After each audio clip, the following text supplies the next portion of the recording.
नमस्कार दोस्तों, एक बार फिर आप लोगों का स्वागत करते हैं study with DK Dilip online YouTube channel पर। हमने देखा पिछले वीडियो में कि किस प्रकार कुमारगुप्त स्कंदगुप्त का शासन काल रहा। इसके अलावा गुप्त काल के पतन के कारण गुप्तों का पतन क्यों होता है और इसके बाद गुप्त काल स्वर्ण युग का क्यों कहा जाता है, इसके बारे में अध्ययन किया। आज हम लोग इसमें चर्चा करेंगे हुणों के आक्रमण और उनके प्रभाव के बारे में कि हुणों का आक्रमण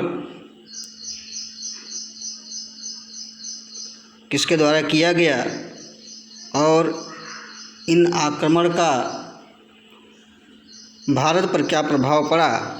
तो आइए थोड़ा सा हम इसकी चर्चा कर लेते हैं कि हुण कौन थे। तो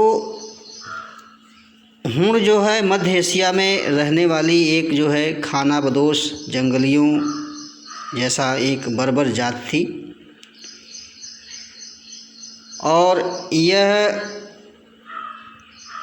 इनका संबंध सिथियनों की एक शाखा से भी मिलता है।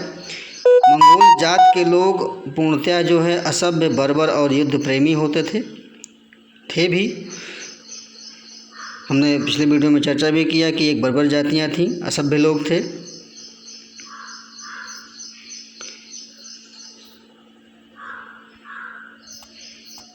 इसके बाद हम लोग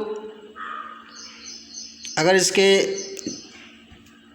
मध्य एशिया में इन जातियों को देखें तो यह पश्चिम की ओर बढ़ी और आगे चलकर दो शाखाओं में बढ़ जाती हैं, पश्चिमी शाखा और पूर्वी शाखा, जिनमें पश्चिम शाखा के हुण यूरोप तक बढ़े और उन्होंने पश्चिमी रोमन साम्राज्य को एकदम ध्वस्त कर दिया और पूर्वी शाखा के हुणों को श्वेत हुण कहा जाता है।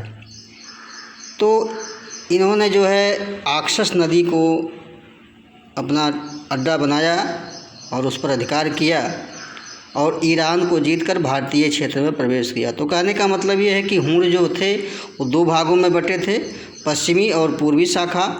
पश्चिमी शाखा के लोग रोमन साम्राज्य को नष्ट करते हैं यूरोप तक बढ़ करके और पूर्वी शाखा के हुणों को श्वेत हुण कहा जाता है और इस शाखा के हुणों ने आक्सस नदी के तट पर अधिकार करके ईरान के रास्ते भारत में प्रवेश किया। तो कहने का मतलब ये हुआ कि पूर्वी शाखा के जो श्वेत हुण थे उन्होंने भारत में आक्रमण किया था और संभवतः हुणों का प्रथम भारतीय आक्रमण हमने पिछली वीडियो में चर्चा किया कि कुमारगुप्त प्रथम के शासनकाल के अंतिम समय में ही हो जाता है, लेकिन इसका जो अंत करता है इसका वीरपुत्र सम्राट स्कंदगुप्त ने अपने बाहुबल से गुप्त साम्राज्य की रक्षा किया और स्कंदगुप्त के द्वारा हुणों का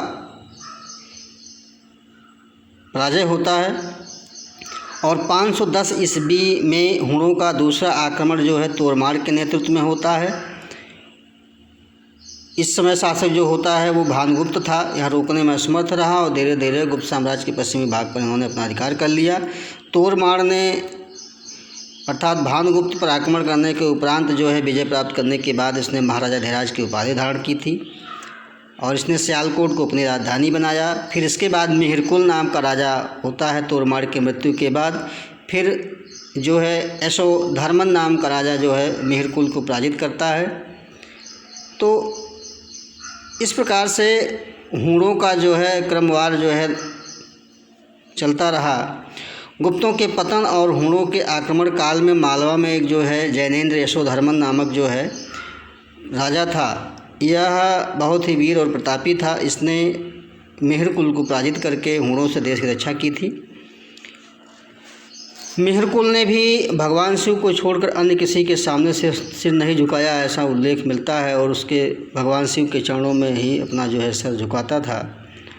और इसका उल्लेख यशोधर्मन का उल्लेख मालवा के मंदसौर स्तंभ लेख है उसमें इसके वीरता की गाथा लिखी गई है।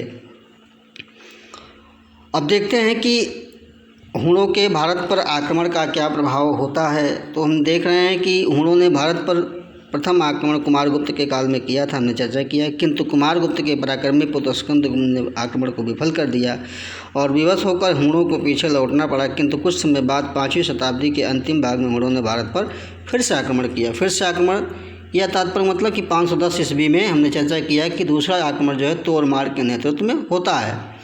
और तोरमार जो है भानुगुप्त शासक जो गुप्त काल का था उसको पराजित करता है और महाराजा धीराज की उपाधि लेता है। सियालकोट या साकल प्रदेश को अपनी राजधानी बनाता है। फिर इसके बाद मिहिरकुल नाम का जो है शासक होता है तोरमार की मृत्यु के बाद, और इस मिहिरकुल को पराजित करता है। मालवा में जैनेन्द्र यशोधर्मन नामक एक राजा होता है जिसका उल्लेख मंदसौर अभिलेख में है। इसने पराजित किया क्योंकि यह किसी और अन्य के सामने जो है पराजित सर नहीं झुकाया। तो इसके प्रभाव को अगर देखें तो हुण जो है एक आंधी तूफान की तरह आए थोड़े समय के लिए और इनकी सत्ता जो है धीरे धीरे समाप्त हो जाती है। लेकिन इनके आने से भारत पर सामाजिक, राजनीतिक, सांस्कृतिक, धार्मिक जीवन पर कई प्रभाव पड़े। तो हम देखते हैं कि सामाजिक प्रभाव क्या पड़ता है कि हुण जात ने कुछ समय के उपरांत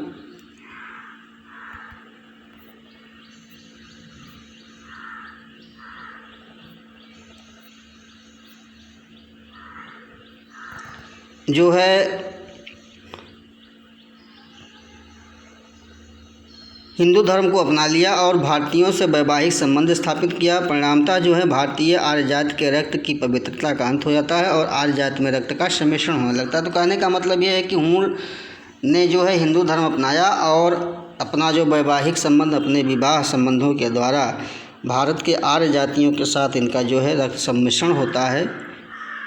तो इस प्रकार से हम देख रहे हैं कि इन्होंने जातीय बंधन तोड़ के अनेक जो है जातियों का प्रादुर्भाव होता है बाद में, जो राजनीतिक प्रभाव राजनीति को अत्यधिक प्रभावित करता है हुणों के सम्मिश्रण से।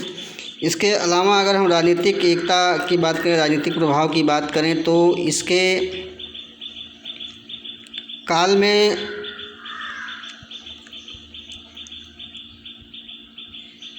हुणों के आक्रमण का जो है गुप्त साम्राज्य पर बड़ा विनाशकारी प्रभाव पड़ता है और आक्रमण के फलस्वरूप गुप्त साम्राज्य क्या हो जाता है, छिन्न भिन्न हो जाता है। छोटे छोटे राज्य में स्थापित हो जाते हैं ये लोग और सामंत राज्यों को छोटे छोटे स्वतंत्र राज्यों की स्थापना करने का अवसर भी मिल जाता है। तो इस प्रकार से भारत की राजनीतिक एकता का अंत हो जाता है और एक विकेंद्रीकरण की भावना का फिर से पुनः उदय होता है। इसके बाद अगर सांस्कृतिक प्रभाव को देखें तो हुण असभ्य और बर्बर थे। उन्होंने अपने प्राचीन ग्रंथों, कलात्मक वस्तुओं की महत्ता का कुछ ज्ञान नहीं था। अतः उन्होंने अपने आक्रमण के समय अनेक संस्थाओं, विहारों, मठों, भव्य मंदिरों इत्यादि का क्या करते हैं, ये विनाश करते हैं और जो संग्रहित अमूल्य ग्रंथ थे, कलाकृतियाँ थीं, उन्हें जलाया और अनेक राजवंशों की वंशावलियाँ भी हुणों द्वारा नष्ट कर दी गईं। लेकिन जो है कुछ ऐसे शासक थे गुप्त काल में, जैसे चंद्रगुप्त द्वितीय विक्रमादित्य के काल में चीनी यात्री फाह्यान भारत आया। उसने सिंध और मथुरा के बीच अनेक बौद्ध विहारों और शिक्षण संस्थाओं का उल्लेख किया था। लेकिन सम्राट हर्षवर्धन के समय में आने वाले चीनी यात्री हुएनसांग ने उन विहारों और शिक्षण संस्थाओं का कोई उल्लेख नहीं किया। इससे सिद्ध होता है कि हुणों ने उन्हें विनष्ट करके उनका चिन्ह तक नहीं छोड़ा था। तो कहने का तात्पर्य है कि सांस्कृतिक प्रभाव में भारतीय कला, संस्कृति, विहारों, मठों, स्तूपों आदि को इसने नष्ट किया। इसके बाद अगर धार्मिक प्रभाव की बात देखें तो हुणों से भारतीयों का घनिष्ठ संबंध बढ़ जाने के नाते भारतीयों का धार्मिक स्तर, नैतिकता जो है गिर जाता है और उनमें बहुत से अंधविश्वासों का प्रचलन हो जाता है। भारत में पर्याप्त काल तक निवास करने वाले हुणों का जो है पूरी तरह से क्या होता है, भारतीयकरण हो जाता है और कहीं न कहीं असभ्यता, बर्बरता इत्यादि जो भारतीय संस्कृति में घुल मिल जाती है। तो इस प्रकार से सामाजिक प्रभाव के द्वारा, राजनीतिक और सांस्कृतिक धार्मिक प्रभाव के द्वारा हुणों का भारत पर बहुत सारे प्रभाव देखने को मिल रहे हैं। इसके बाद अगर हम लोग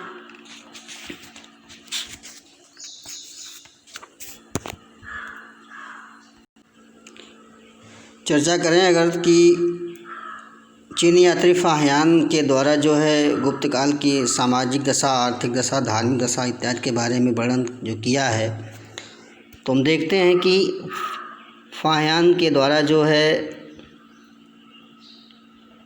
सारे वर्णों का उल्लेख मिलता है। ब्राह्मणों को समाज में सम्मान प्राप्त था। ब्राह्मण शिल्पी भी सेनानी के कार्य करते थे। शूद्रों का कार्य उच्च वर्ग की सेवा करना ही नहीं बल्कि व्यापारी, शिल्पी और कृषक का भी कार्य था। दस्यु को चंडाल कहा इन्होंने, अर्थात जो सारे देश में ये लोग जो है नगर के बाहर रहते थे,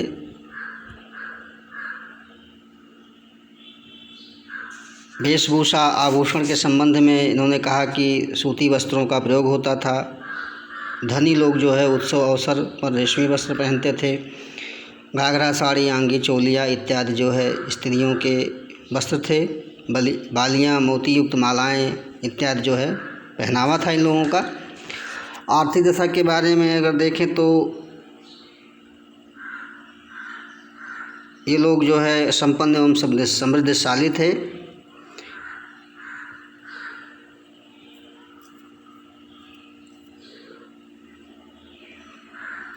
खेती बाड़ी या जो भी साधन थे कृषि के द्वारा जो है इनके खान पान थे। और देवताओं की मूर्तियां सोने, चांदी, स्फटिक की बनी होती थीं। लोगों की दानशीलता का विवरण भी मिलता है।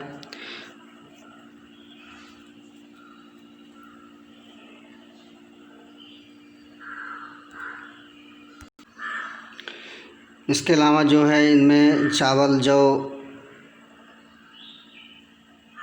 इत्यादि, ईख, धान की खेती का उल्लेख देखने को मिलता है। सिंचाई का सर्वोत्तम उदाहरण जो है स्कंदगुप्त के जूनागढ़ अभिलेख से मिल रहा है। कपड़ा निर्माण करना इस काल के सर्वप्रमुख उद्योगों में से था। इसके अलावा कताई, बुनाई, हथकरघा, धागे इत्यादि का काम भी होता था। रेशम बुनकरों का उल्लेख जो है मंदसौर अभिलेख से मिलता है और इन रेशम बुनकरों की श्रेणी ने अर्थात एक वर्ग था रेशम बुनकरों का, यह जो है भव्य सूर्य मंदिर का निर्माण करवाया था। इसके अलावा तमाम व्यापारिक संगठन थे जिनमें श्रेष्ठी, कुलिक निगम, पूग, श्रेणी निगम, व्यापारियों की एक समिति होती थी जिसे निगम कहा जाता था। व्यापारियों के समूह को सार्थ और अनेक नेताओं को जो है सार्थवाह कहा जाता था। तो कहीं न कहीं जो है व्यवस्था इनकी उन्नत दशा में थी आर्थिक दशाओं को लेकर के। स्त्रियों की दशा अगर देखें तो सती प्रथा का सर्वप्रथम अभिलेख जो है ऐरण अभिलेख में मिलता है, अर्थात गुप्त काल में सती प्रथा का उल्लेख मिलता है। समाज में दहेज प्रथा, प्रदा प्रथा, बाल विवाह प्रथा नहीं प्रचलित था। स्त्री शिक्षा का प्रचलन था, अर्थात स्त्रियों की दशा जो है अच्छी थी, लेकिन धीरे धीरे करके स्त्रियों की दशा फिर अंतिम समय में गुप्त काल के बिगड़ती जाती है। दासों के बारे में जाने तो नारद ने 15 प्रकार के दासों का उल्लेख किया, जबकि मनु ने 7 प्रकार के दासों का उल्लेख किया है। गुप्त काल में दासों की व्यवस्था जो है पूर्व काल से जो है बहुत ही दयनीय थी। तो इस प्रकार से इनके स्त्रियों दशा, दासों की दशा, आर्थिक दशा, धार्मिक दशा में थोड़ा सा देख लेते हैं कि हिंदू धर्म, वैष्णव धर्म, शैव धर्म, जैन धर्म, बौद्ध धर्म इत्यादि जो है प्रचलित थे, जिनमें ज़्यादातर जो है हिंदू धर्म काफ़ी समय तक रहा, जिनमें वैष्णव धर्म काफ़ी प्रचलित था। इसके अलावा शैव धर्म को भी देखा जा रहा है, क्योंकि कुमारगुप्त के सिक्कों पर जो है कार्तिकेय की प्रतिमा अंकित थी। इसके अलावा कला साहित्य में वास्तुकला, स्थापत्य कला, मंदिर निर्माण, मूर्ति कला, चित्रकला, जिनमें अजंता के चित्र, एलोरा इत्यादि की जो है कलाओं का जो है उल्लेख मिलता है। तो इस प्रकार हमने देखा कि गुप्त काल में सामाजिक, आर्थिक, राजनीतिक, धार्मिक दशाएं कला साहित्य को लेकर के बहुत ही उन्नत अवस्था में था। इस नाते इस काल को जो है कहीं न कहीं हम स्वर्ण काल के नाम से भी जानते हैं। तो आज का यहीं पर ये वीडियो समाप्त होता है। अगले वीडियो में हम नए टॉपिक को लेकर के आएंगे। तब तक के लिए धन्यवाद।